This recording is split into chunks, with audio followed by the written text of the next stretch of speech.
Good evening to you all, and good evening to you, Mrs. President Mariam Rajavi.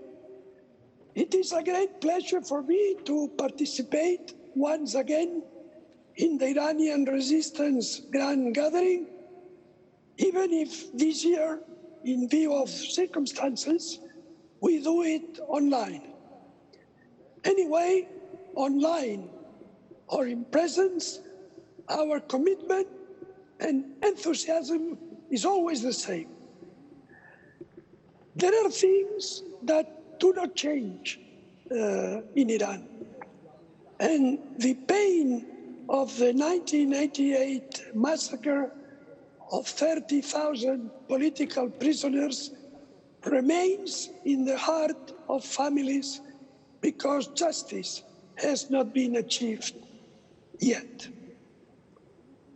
Each time that we talk about the crimes committed by the religious dictatorship ruling Iran, like the 1988 massacre, or indeed the latest case of arbitrary arrest and carnage during last November protest in almost 200 cities in Iran, we hear from the international community sentences like, we call on the Iranian authorities to make investigations and punish the perpetrators. Frankly, these kind of statements sound as a cynical joke. It is clear that the regime's national courts will not investigate the massacre. The Minister of Justice himself was one of the perpetrators of this horrible crime.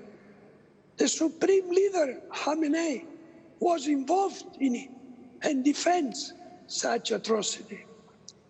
So it is incumbent on the international community to take the initiative and obtain justice over this crime against humanity.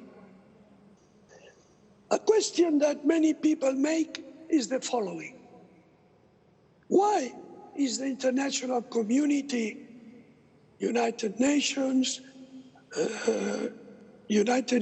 Human Rights Council, the United Nations High Commissioner for Human Rights, and indeed the European Union, why all these organizations and so many governments are so hesitant to do what they should do? In some cases, there is a matter of trade interest which overcomes justice.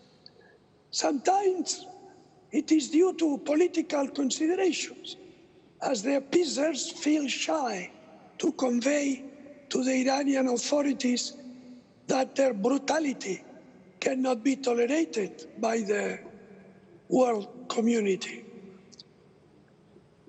If this is the case, it should be clear that they are acting against our own democratic values and principles.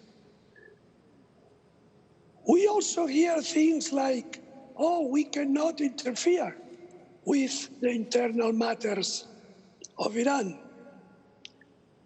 But let's be serious. This is not an internal matter for Iran. It is indeed an international matter, as it is closely related to our international commitments, respect for the rule of law and our democratic principles. And last but not least, sometimes the international community fears the regime's retaliation through terrorist activities or arbitrary arrest of their citizens in Iran. Then we must not forget that even though this regime is very cruel and brutal, it lies about everything, including its true strength. It has always been weaker than what it pretended to be. And right now, it is at its weakest point. There is a recent example that should convince the international community not to fear the regime and pursue justice.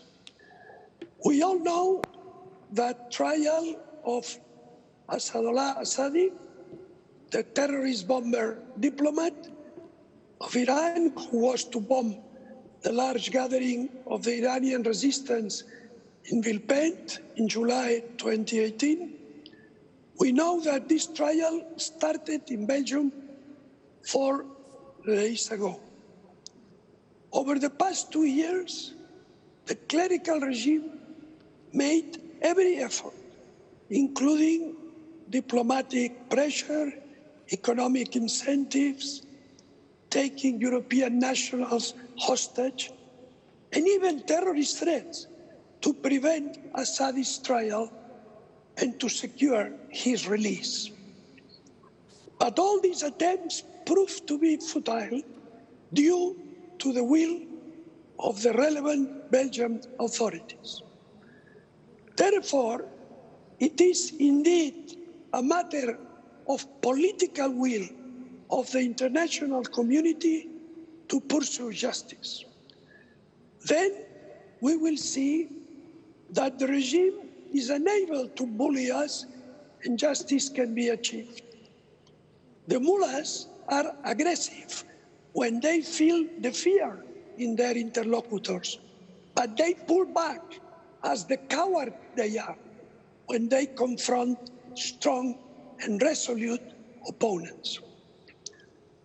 In the end, as president of the International Committee in Search of Justice, let me declare that ISJ is committed to search justice in this case, to ensure that all the perpetrators of this crime against humanity, which has remained unpunished for too long, will be held accountable in international courts and punished for committing a crime that is unprecedented in its cruelty and evil nature since the horrors of the Second World War. Thank you very much.